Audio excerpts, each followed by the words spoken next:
Pemirsa, kuasa hukum terpidana kasus pembunuhan Vina meragukan Peggy alias Peron merupakan salah satu dari pelaku pembunuhan. Alasannya, Peggy baru ditangkap setelah kasus berlalu selama 8 tahun ke belakang. Ya, keraguan kuasa hukum bertambah setelah melihat latar belakang Peggy yang merupakan kuli bangunan, padahal selama ini para pelaku diidentifikasikan sebagai kawanan geng motor. Bagaimana kemudian pemirsa caranya untuk membuat kasus pembunuhan Vina dan Eki ini menjadi terang? Telah bergabung bersama kami ada mantan Wakapolri Komjen Pol Purnawirawan Ugroseno dan juga ada kriminolog Profesor Adrianus Meliala. Selamat sore Bapak-Bapak semua. Selamat sore, Mbak Tisa, Mas Andro. Iya, pertama saya ingin ke Pak Ugroseno terlebih dahulu. Pak Ugroseno, kalau menurut Anda, ini kan ada keraguan dari kuasa hukum terpidana kasus pembunuhan Vina itu. Karena satu, udah lama banget, 8 tahun berlalu. Yang kedua, yang ditangkap si Peggy ini katanya profesinya kuli bangunan. Padahal sebetulnya dari informasi yang beredar sebelumnya, yang melakukan pembunuhan adalah anggota geng motor begitu Pak Ugroseno. Menurut Anda beralasan tidak keraguan ini? Ya, seharusnya dengan peristiwa yang sudah cukup lama 8 tahun belum terungkap, karena kasus ini kemudian menarik perhatian publik, ya kan? Biasanya kalau seperti ini pengendali untuk pencarian orang ini langsung oleh asisten operasi Kapolri.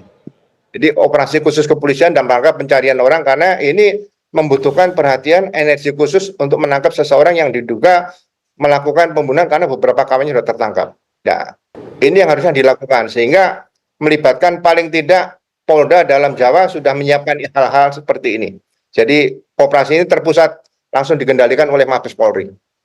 Pak Ugroseno, kami juga meminjam komentar mencatut apa yang dikatakan oleh kuasa hukum dari keluarga Vina yang meminta polisi jangan terburu-buru, jangan sampai kejadian salah tangkap karena di waktu yang sama Saka Tatal, Pak, mantan terpidana mengaku ia salah tangkap, ia disiksa untuk mengaku. Pak Ugroseno. Iya, jadi kewenangan polisi kan 1 kali 24 jam untuk tindak pidana biasa.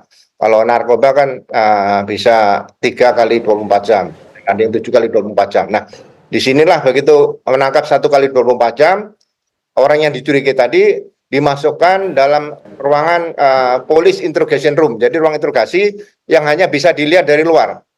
Jadi mungkin saksi-saksi kawannya yang bisa dijadikan saksi yang sudah ada dalam lapas bisa dijemput, langsung dilihatkan dari luar, benar nggak ini kawanmu yang dulu terlibat, atau keluarga korban juga bisa diajak, karena salah satu Peggy ini kalau nggak salah pernah paling tidak mendatangi korban di rumahnya. Nah, keluarga paling tidak juga mengenal siapa si Peggy ini. Menurut saya seperti itu. Jadi 1 kali 24 jam tidak terbukti, itu harus dilepas, tidak bisa ditahan-tahan seperti itu. Ya Pak, tapi begini, mungkin pertanyaan orang juga merasa curiga. Satu kejadian peristiwa terjadi di Cirebon. Ternyata Peggy kemudian ataupun Peron ini ditangkap di daerah Bandung di Jawa Barat. Cirebon dan juga Bandung ini kan masih dalam satu provinsi, tidak terlalu jauh begitu. Apalagi ternyata yang bersangkutan ini adalah kuli bangunan, bukan geng motor. Nah, apakah di sini bisa saja ada potensi terjadi salah tangkap juga dengan Peggy ini, karena di luar sana di media sosial ataupun dari tangkapan dari masyarakat, jangan-jangan ini salah tangkap, kok orangnya gampang banget sih ditangkap begitu?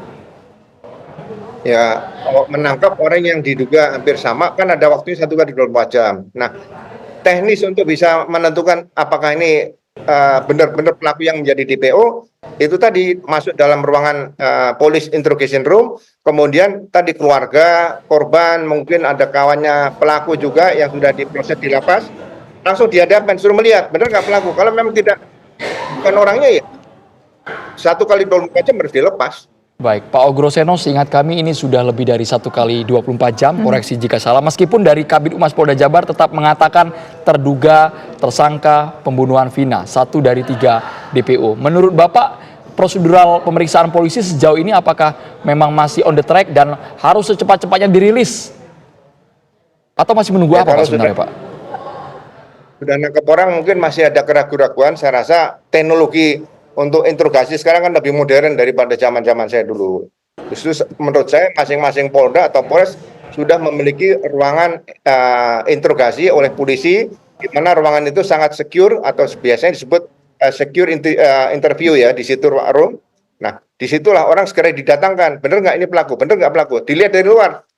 Bukan para ragu-ragu. Nah, di sini tidak bisa dikatakan bahwa ini pelaku. Memaksakan itu tidak bisa, kan itu bertentangan dengan aturan atau KUHP yang ada. Oke, Pak, ini kan masih ada 2 DPO lagi nih yang belum ditangkap. Nah, apakah dengan belum ditangkapnya dua DPO lagi ini menunjukkan bahwa memang polisi kesulitan untuk menangkap dua-duanya, Pak? Atau memang nggak ada clue sama sekali, Pak? 8 tahun sampai akhirnya kasus ini kembali mencuat lagi di publik, nggak bisa juga ketangkap semuanya. Dan satu orang juga kita belum tahu, ada berbagai informasi yang menyebutkan soal latar belakang dari si Peggy ini. Ya, justru kepolisian kan sekarang sudah ada Babin Kamtibmas masing-masing desa. Kalau sudah DPO dan ini kejahatan yang dengan kekerasan, kejahatan yang berat, foto DPO sebarkan ke Babin Kamtibmas. Jadi Babin Kamtibmas harus membantu di wilayahnya ada nggak orang-orang yang dicurigai mirip atau bahkan kalau itu memang pelakunya di sini. Nah ini peran Babin Kamtibmas harus dilibatkan. Jadi jangan hanya pihak reserse saja, karena pencarian orang ini kan sama dengan mencari jarum di jerami tadi. Jadi harus melibatkan semua aparat, satuan-satuan dari mulai Polsek, mungkin Pospol dan sebagainya, Polres, semuanya konsentrasi mencari DPO ini. Pak Ogrosono, kami ingin tahu apa sebenarnya yang membuat proses pemeriksaan terhadap Peggy alias Peron ini begitu alot. Konsekuensinya apa, Pak? Kalau ternyata ini bukan orang yang dimaksud dalam daftar pencarian orang. Sesaat lagi, hanya di Kabar Petang, pemirsa.